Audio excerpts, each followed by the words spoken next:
Assalamualaikum warahmatullahi wabarakatuh. Salam sejahtera bagi kita semua. Shalom. Namo Buddhaya. Om Swastiastu. Kami dari tim Salaka Nagara. Dengan saya sendiri adalah Claudia selaku pembicara pertama sekaligus pembicara kesimpulan. Dengan saya Niwaya Cipta Suhadewi selaku pembicara kedua. Dengan saya Eko Maraditya Putra Pratama selaku pembicara tiga. Pada kesempatan yang berbahagia ini, kami akan membawakan sebuah mosi yang sangat menarik untuk diperdebatkan, yaitu pengesahan rancangan Undang-Undang Perlindungan Data Pribadi. Dan pada kesempatan kali ini, kami akan mengambil sudut pandang dari sisi pemerintah. Ekum et bonum es lex legum, apa yang adil dan baik adalah hukumnya hukum. Dewan Juri yang terhormat, kemajuan serta perkembangan teknologi khususnya internet telah banyak memberikan pengaruh bagi kehidupan sosial masyarakat Indonesia.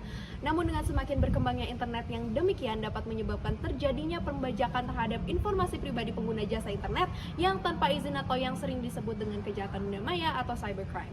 Hingga saat ini Indonesia masih belum memiliki aturan khusus yang mengatur mengenai perlindungan terkait data pribadi.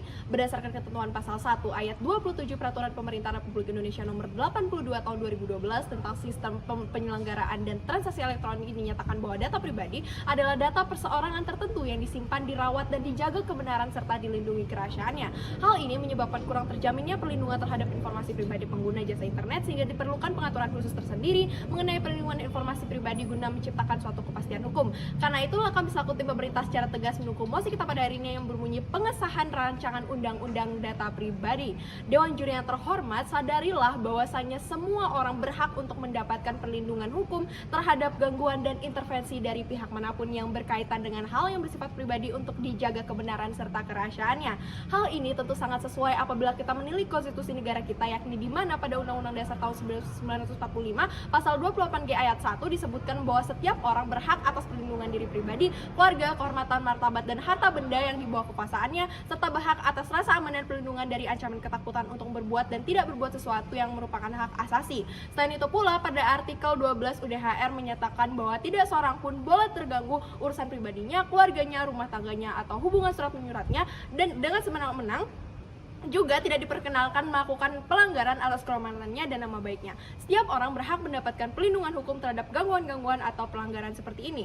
Namun sayangnya hingga saat ini Indonesia masih belum memiliki undang-undang khusus yang mengatur mengenai perlindungan data pribadi dan juga pelanggaran privasi. Namun hanya masih berbentuk rancangan undang-undang yang disebut juga dengan RUU PDP atau rancangan undang-undang data pribadi. Dan RUU tersebut pun masih belum disahkan oleh pemerintah. Padahal perlindungan data pribadi menjadi salah satu permasalahan yang begitu krusial dan harus diselesaikan. Misalnya saja kebocoran data dari e-commerce Lazada yang terjadi pada November 2020. Hal ini tentu sangat membahayakan sehingga karena itulah rancangan undang-undang pengesahan data pribadi ini ada dan kami percaya ini haruslah disahkan.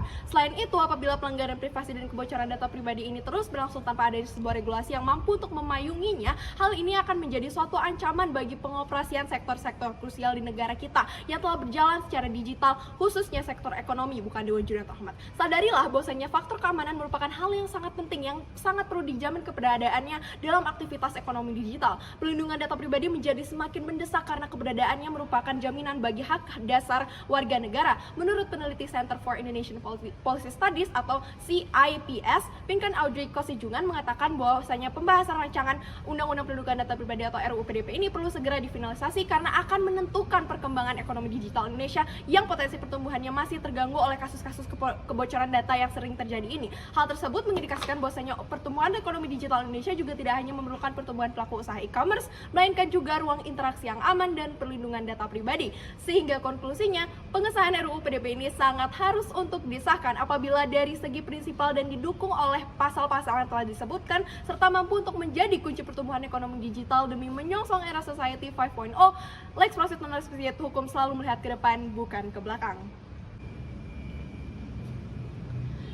Dewan Juri yang terhormat, kenyataan pada status quo saat ini menunjukkan penyelenggara sistem elektronik bisa mengumpulkan data pribadi dari setiap pengguna secara luring ataupun daring, di mana data digital dapat diperjualbelikan tanpa sepengetahuan dan seizin pemilik data atau disalahgunakan.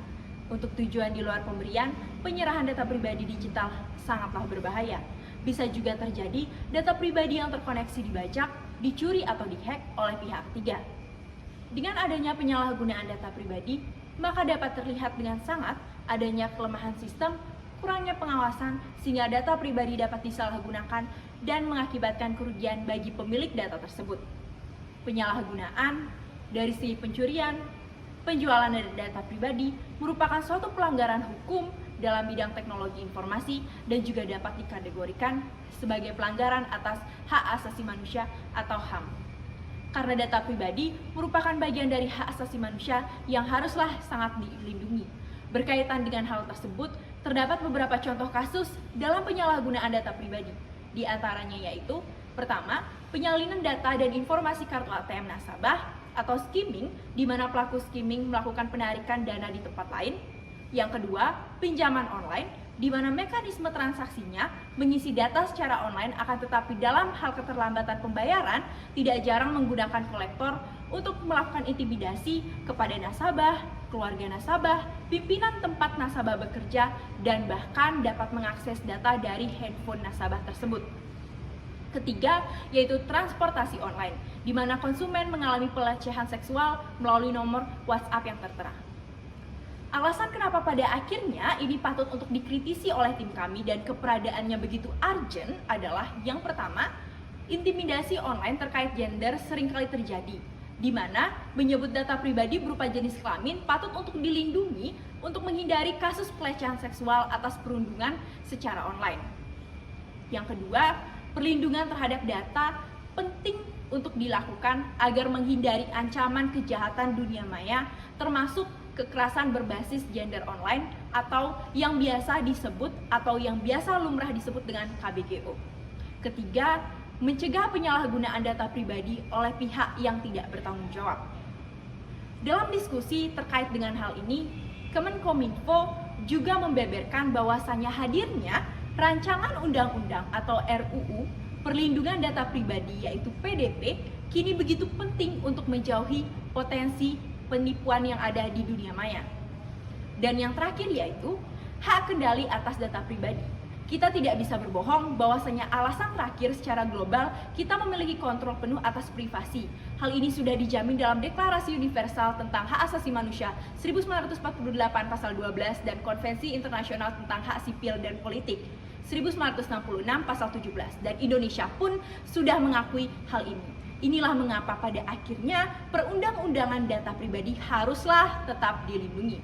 Sehingga pada akhirnya dapat ditarik kesimpulan pertama, hal ini termasuk ke dalam hak asasi manusia dan privasi yang tercantum dalam Deklarasi Universal Manusia 1948 pasal 12. Dan kedua, data pribadi merupakan komoditas bernilai tinggi di era big data dan ekonomi digital. Di sisi lain, percayalah bahwasanya pengamat keamanan cyber dari Vaksinkom Alphonse Tanujaya menyebutkan pula bahwasanya masih belum rampungnya rancangan undang-undang atau RUU perlindungan data pribadi akan sangat menghambat penetrasi ekonomi digital di Indonesia. Kebutuhan payung hukum yang tidak kunjung selesai memang menjadi keprihatinan bagi seluruh pihak karena tidak menghalangi perlindungan terhadap eksploitasi data pribadi pengguna-pengguna internet di Indonesia. Senada dengan hal ini, Kepala Ekonomi Global Unit Intelijen Ekonomi juga menyatakan ada sejumlah tantangan yang harus dihadapi jika menyasar pasar Indonesia, yaitu terutama pada regulasi data. Menurutnya, investasi infrastruktur data atau cloud di Indonesia akan besar jika didukung regulasi. Maka dengan hal ini, rancangan undang-undang perlindungan data pribadi atau RUU PDP haruslah segera disahkan dan kami sebagai tim pro akan tetap mendukung mosi hingga akhir perdebatan. Terima kasih. Governor Chess Prevoy menjalankan pemerintahan berarti melihat ke depan dan menjalankan apa yang harus dilakukan. Dewan Juri yang terhormat, saya Iko Maharditya Putra Pertama selaku pembicara 3 dari tim pemerintah akan merekonstruksi ulang argumentasi kami guna memperkuat poin-poin yang dibawakan. Dewan Juri yang terhormat, mari kita menilik kembali apa sebenarnya yang melatar belakangi mosi perdebatan kita pada saat ini. Seiring berjalannya perkembangan teknologi, informasi, dan komunikasi, data pribadi menjadi aset atau komoditas bernilai tinggi di era big data dan ekonomi digital. Konsekuensinya, data pribadi merupakan hak yang harus dilindungi sebagai bagian dari hak asasi manusia dan amanat yang disampaikan oleh Konstitusi Negara Republik Indonesia serta Undang-Undang Dasar 1945. RUU Perlindungan Data Pribadi kemudian dibentuk untuk menyelesaikan sengketa perlindungan data pribadi. Melihat urgensi yang saya sampaikan tadi, maka kami sebagai tim pemerintah mendukung penuh pengesahan rancangan Undang-Undang Perlindungan Data Pribadi. Dewan Juri yang terhormat, kami sebagai tim pemerintah meninjau 3 aspek, yakni aspek filosofis, aspek yuridis, dan aspek fakta empiris. Yang pertama, dari aspek filosofis. Dari aspek filosofis, sesuai dengan ideologi negara kita, yakni Pancasila, tepatnya sila kedua, telah menyebutkan sebuah dalil yakni kemanusiaan yang adil dan beradab yang tentunya harus dijunjung oleh seluruh rakyat Indonesia guna menegakkan hak asasi manusia. Sila kedua Pancasila ini telah mengamini disahkannya Undang-Undang Perlindungan Data Pribadi yang terbentuk guna mewujudkan perlindungan atas data pribadi yang merupakan bentuk dari hak asasi manusia sesuai dengan pasal 28G ayat 1 Undang-Undang Dasar 1945 yang menyebutkan secara eksplisit bahwasanya data pribadi sebagai hak asasi manusia yang wajib dilindungi oleh negara, hukum, pemerintah, dan setiap orang yang membebaskannya dari posibilitas-posibilitas yang bertolak belakang dengan asas kemanusiaan. RUU Perlindungan Data Pribadi memberikan landasan hukum bagi Indonesia untuk menjaga kedaulatan negara, keamanan negara, dan perlindungan terhadap data pribadi milik warga negara Indonesia dimanapun data pribadi tersebut berada, sehingga konklusinya ideologi Indonesia telah sejalan dengan Undang-Undang Perlindungan Data Pribadi. Kemudian yang kedua adalah secara yuridis. Secara yuridis, terdapat banyak substansi hukum yang bahu-membahu untuk memvalidasi jika pengesahan rancangan Undang-Undang Perlindungan Data Pribadi merupakan keputusan yang urgent dan diperlukan untuk menciptakan kehidupan yang terstruktur. Yang pertama ada pasal 1 ayat 3 Undang-Undang Dasar Negara Republik Indonesia tahun 1945 sebagai landasan konstitusional telah menyatakan dengan lugas mengenai keberadaan Indonesia sebagai negara hukum di mana setiap komponen kehidupannya tentu harus diatur dalam hukum untuk menciptakan parameter benar buruknya sesuatu, khususnya dalam kasus perlindungan data pribadi. Di sisi lain, regulasi setingkat undang-undang yang mengatur data pribadi masih tersebar ke beberapa peraturan perundang-undangan sesuai karakteristik sektor masing-masing. Misalnya di bidang perbankan, perusahaan, telekomunikasi, administrasi, kependudukan, kearsipan, kesehatan, informasi, serta transaksi elektronik. Sehingga jika terdapat sengketa data pribadi, sangatlah sulit bagi pemerintah untuk menyelesaikan kasusnya sebab masih ada kekosongan hukum dan belum ada parameter konkret yang menjadi dasar penyelesaian sengketa. Ya, kemudian yang kedua, disahkannya undang-undang sebelumnya yang mengatur mengenai data pribadi seperti peraturan pemerintah nomor 71 tahun 2019 tentang penyelenggaraan sistem dan transaksi elektronik dan peraturan Menteri Kominfo nomor 20 tahun 2016 tentang pelindungan data pribadi dalam sistem elektronik. Walaupun misalnya dibagi menjadi bidang-bidang tertentu dan tidak dibuat khusus, seharusnya sudah membuktikan jika perlindungan data pribadi merupakan hal yang sudah seyogyanya disahkan dan tidak ada pertimbangan lagi untuk menunda pengesahannya. Kemudian yang ketiga, begitu eksklusifnya perlindungan data pribadi dibuktikan dengan banyaknya substansi hukum yang ingin melindungi data pribadi seseorang. Di antara lain yang pertama, pasal 21 Undang-Undang nomor 39 tahun 1999 tentang HAM yang berbunyi setiap orang berhak atas keutuhan pribadi, baik rohani maupun jasmani, dan karena itu tidak boleh menjadi objek penelitian tanpa persetujuan darinya. Kemudian ada pasal 26 ayat 1 Undang-Undang nomor 19 tahun 2016 tentang perubahan atas Undang-Undang nomor 11 tahun 2008 tentang informasi dan transaksi elektronik yang berbunyi, kecuali ditentukan lain oleh peraturan perundang-undangan, penggunaan setiap informasi melalui media elektronik yang menyangkut data pribadi seseorang harus dilakukan atas persetujuan orang yang bersangkutan. Dan juga telah dijelaskan jika data pribadi merupakan bagian dari hak pribadi atau privacy rights. Sehingga konklusinya telah banyak substansi hukum yang mendukung eksistensi perlindungan data pribadi dan pengesahannya harus segera dilakukan. Kemudian yang ketiga dan yang terakhir adalah fakta empiris. Di lapangan telah banyak terdapat kasus mengenai data pribadi yang akan menjadi pembuktian jelas kenapa RUU Perlindungan Data Pribadi haruslah disahkan. Di antara yang pertama ada kebocoran data BPJS Kesehatan, kebocoran data Cermati dan Lazada, penjualan data nasabah BRI Life, kebocoran data Tokopedia. Bahkan pada Juni 2020 muncul berita bahwa sekitar 230.000 data pasien COVID-19 di Indonesia bocor dan dijual seperti dilansir dari CNN Indonesia. Kemudian Direktur Sistem dan Sumber Daya Informasi Universitas Gadjah Mada Widiawan menyatakan bahwa dampak akibat kebocoran data ini cukup banyak, diantaranya terkait masalah privacy yang lebih banyak menyangkut soal data pribadi seperti informasi alamat, tanggal lahir, kondisi keuangan yang kemungkinan akan terekspos. Selain itu juga bahaya pencurian identitas dan lain sebagainya. Problematika ini tentunya cukup meresahkan masyarakat terutama di era Society 5.0 ini. Sebagai pembicara kesimpulan, saya akan membawakan kesimpulan yang dapat ditarik dari seluruh substansi argumentasi kami baik itu pembicara 1, 2 maupun 3. Dewan juri yang terhormat, dari tadi kami telah berhasil membuktikan mengapa RUU PDP ini sangatlah urgent untuk disahkan baik itu dengan argumen filosofis, yuridis maupun dukungan dari fakta-fakta empiris yang kami bawakan. Mari kita tulis satu persatu. Pertama, secara prinsipal kami telah menyebutkan bahwasanya setiap manusia berhak atas privasi mereka yang dimana dalam hal ini merupakan data pribadi yang harus dilindungi, sehingga jikalaupun misalnya terdapat pelanggaran terkait data pribadi sudah ada regulasi yang memayungi dan menindaklanjutinya, yakni RUU PDP ini sendiri.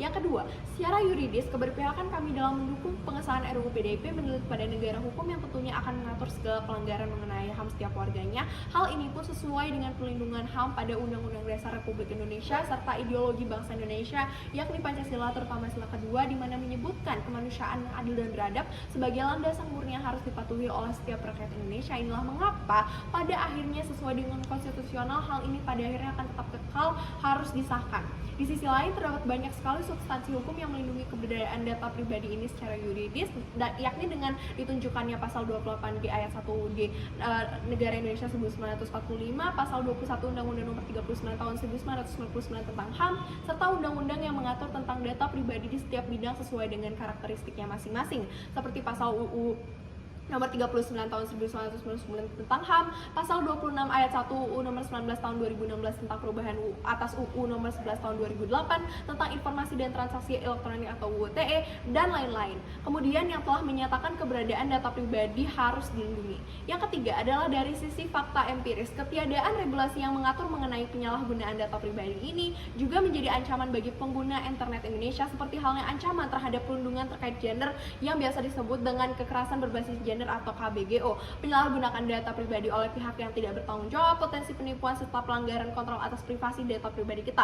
Hal itu sudah dijamin dalam Deklarasi Universal tentang Hak Asasi Manusia 1948, pasal 12, dan Konvensi Internasional tentang Hak Sipil dan Politik atau ICCPR 1966 pasal 17. Di sisi lain, pada akhirnya regulasi data ini akan menjadi suatu tantangan dan program yang segera diselesaikan untuk membantu pengembangan ekonomi digital di Indonesia. Kami bangga menjadi proposisi.